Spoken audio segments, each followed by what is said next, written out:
305 కోట్లు ఎయిర్పోర్టు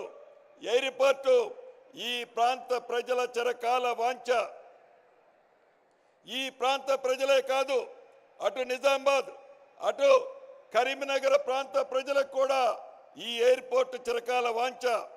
ఈ చిరకాల వాంఛని ఇందిరమ్మ రాజ్యంలో గౌరవ ముఖ్యమంత్రి రేవంత్ రెడ్డి గారి నాయకత్వంలోని ఈ ప్రభుత్వం అతి కొద్ది రోజుల్లోనే ప్రారంభించుకోబోతున్నాం. కాకతీయ మెగా టెక్స్టైల్కి 161 కోట్లు అన్ని వసతులు ఏర్పాటు చేయడానికి కేటాయించడం జరిగింది. అదే రకంగా 157 కోట్లతో కాకతీయ టెక్స్టైల్లో వరద నీరు వస్తుంటే దాన్ని నివారించడానికి దాన్ని కూడా శాంక్షన్ చేసుకోవడం జరిగింది. 74 కోట్ల అంచనాతో అత్యధిక అధునాతనమైన ఆర్టీసీ బస్ స్టాండ్ని నిర్మించుకుంటున్నాం.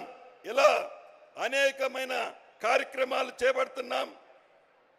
సుమారు 230 కోట్లతో అనేక మిగిలిన అభివృద్ధి కార్యక్రమాలని శాంక్షన్ చేసుకోబోతున్నాం.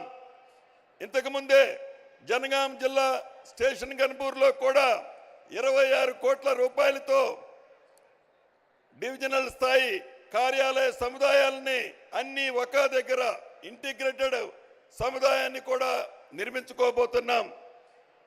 ఇంతకుముందు సురేఖక్క అనేక సార్లు గౌరవ ముఖ్యమంత్రి గారి దగ్గర ఉన్నప్పుడు నేను వింటుండేవాడిని, గుడి చర్చి మసీదుకి నాకు 3 కోట్లు కావాలని గట్టిగా పట్టుబట్టేది. గౌరవ ముఖ్యమంత్రి గారు ఆ 3 కోట్లు కూడా శాంక్షన్ చేసినందుకు కృతజ్ఞతలు చెప్తున్నాను.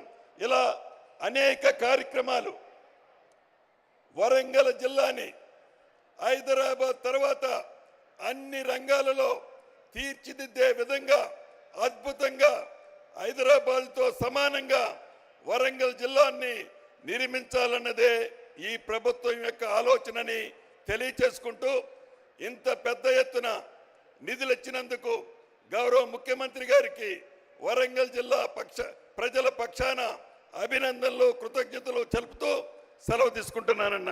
Thank you very much. ధన్యవాదాలు సార్. ఈ విజయోత్సవాల్లో గౌరవనీయ మంత్రివర్యులందరి శుభాకాంక్షలు ఉంటాయి, ఆ తర్వాత పెద్దల సందేశాలు ఉంటాయి. ఇప్పుడు గౌరవనీయులైన మంత్రివర్యులు కొండా సురేఖ గారి శుభాకాంక్ష. సభకు నమస్కారం. ఈరోజు